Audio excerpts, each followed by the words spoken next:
Hermanas y hermanos, el Señor esté con vosotros. Escuchamos ahora el texto del Evangelio de hoy, sábado de la semana del segundo domingo después de Pentecostés, según el rito ambrosiano.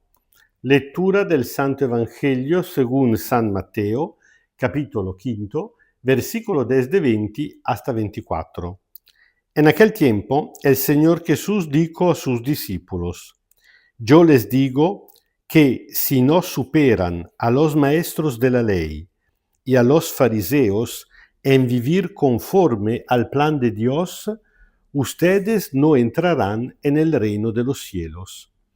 Ustedes oyeron que se dijo a los antepasados: no matarás, pues el que mate será llevado a juicio. Pero yo les digo que todo el que se enfurezca contra su hermano será sometido a juicio. El que le diga imbécil será llevado ante el Sanedrín, y el que lo llame necio será condenado al Gená. De modo que si al presentar tu ofrenda sobre el altar recuerdas que tu hermano tiene algo contra ti, deja tu ofrenda ahí y va primero a ponerte en paz con tu hermano. Después regresa y presenta tu ofrenda. Palabra del Señor. Yo creo que para entender verdaderamente el escalofrío que sintieron aquel día los discípulos escuchándose estas palabras del Señor Jesús, habría solamente que ponerse en su piel, porque el contexto cultural diferente, incluso la tradición que tenemos nosotros, prácticamente nos impide darnos cuenta de la primera impresión. Nosotros venimos de siglos, precisamente desde cuando fueron escritos los evangelios, pensando que los maestros de la ley, los letrados, los fariseos, eran mala gente. Así que cuando escuchamos que Jesús dice que tenemos que ser mejores que ellos en respetar al plan de Dios. El texto dice justicia, pero yo pienso que con razón, no, en este caso la versión oficial de las iglesias católicas de América Latina no traduce literalmente, porque hoy en día la palabra justicia normalmente la utiliza para entender una cosa diferente, sino que en el contexto del Nuevo Testamento la justicia es precisamente el plan de salvación de Dios, la fidelidad de Dios que viene a salvarnos.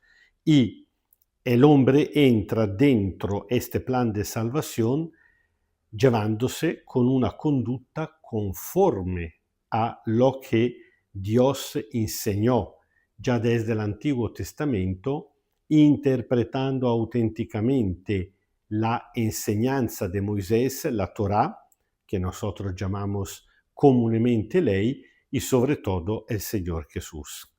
El problema es que al tiempo de Jesús, todo el mundo y también los discípulos consideraban al contrario a los fariseos, a los maestros de la ley, como la gente más respetable, la gente que observaba casi perfectamente a la Torá, a la ley, y por eso la gente más conforme al plan de salvación de Dios. Evidentemente, cuando escuchan decir a Jesús que para entrar en el reino hay que ser mejor que los fariseos y los letrados, los maestros de la ley, evidentemente le dio un escalofrío. ¿Por qué?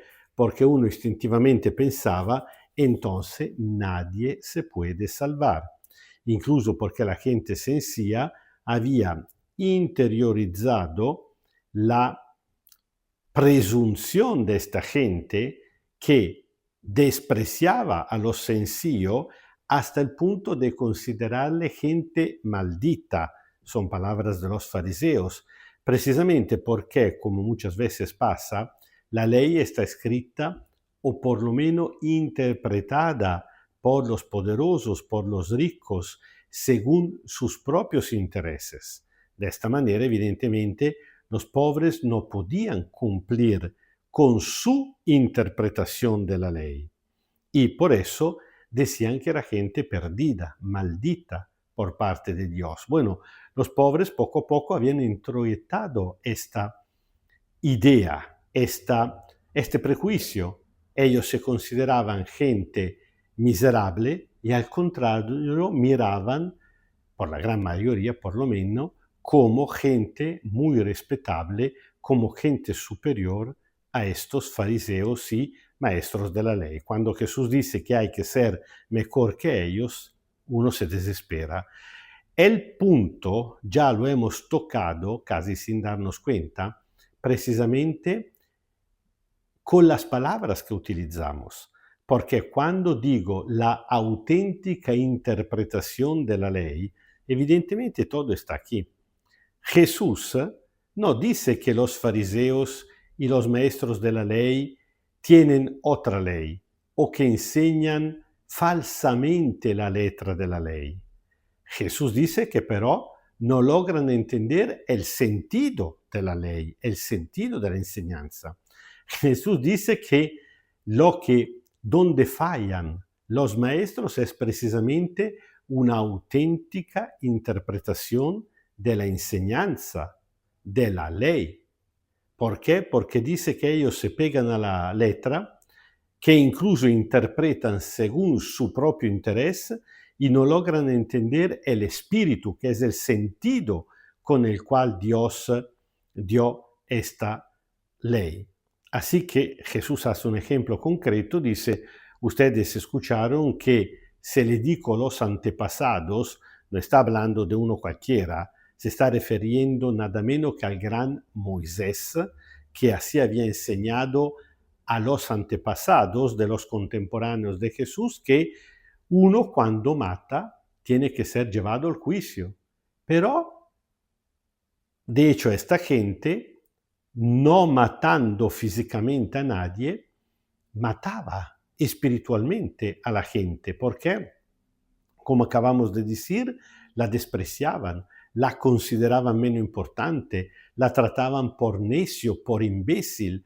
Y Jesús quiere enseñar que no es solo una forma de matanza física, sino también psicológica, sino también espiritual. Jesús dice, no es menos grave. Tienen que entrar en esta lógica.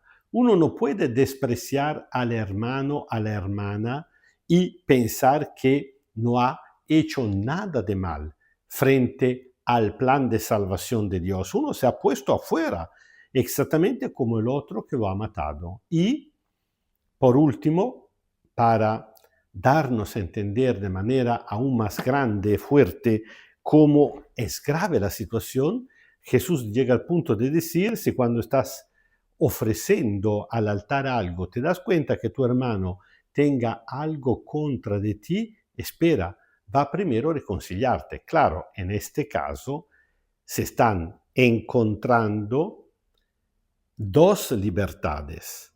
Jesús nos dice que tenemos que lograr con esta reconciliación, porque si el otro no quiere no podemos hacer nada, evidentemente. Jesús mismo tuvo muchos enemigos que nunca quisieron reconciliarse con él. Jesús dice pero que nosotros tenemos que provocar la oportunidad, la situación, intentarlo, por lo menos intentarlo. Y si físicamente no es posible, yo recuerdo una vez al cardenal Martini que decía este texto también hay que no tomarlo como hacían los fariseos con la ley de Moisés a pie de letra, porque si no muchas veces tuviéramos que dejar de celebrar la Eucaristía y a saber cuándo. Bueno, dice, si no hay que tomarlo a pie de letra, pero en el espíritu sí. Es decir, que en el momento que estoy participando en la Eucaristía y me doy cuenta que tengo algo contra el hermano tenga algo contra de mí, entonces frente a Dios primero tengo que tomar el compromiso, el buen proponimiento de reconciliarme, no apenas fuera posible.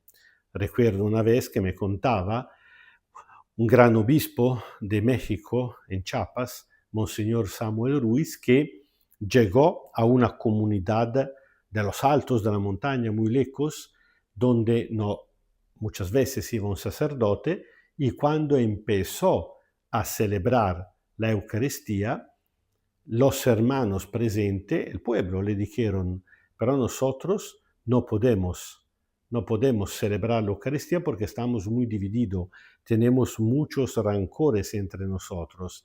Y le pidieron que esperara un rato para reconciliarse. Bueno, me comentaba, aquel rato se transformó en 2 días de espera. Solamente 2 días después fueron diciéndole, señor obispo, ahora sí, podemos seguir con la Eucaristía. Él los había esperado. Evidentemente no es algo que se puede hacer todos los días, mucho menos en una ciudad tan frenética como son la gran mayoría de las ciudades donde vivimos hoy en día.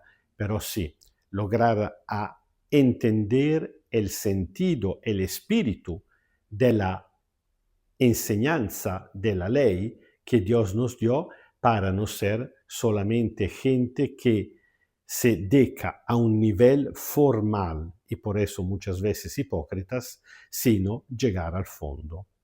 El Señor esté con vosotros. Kyrie eleison, Kyrie eleison, Kyrie eleison. Os bendiga Dios Todopoderoso, Padre, Hijo y Espíritu Santo. Amén.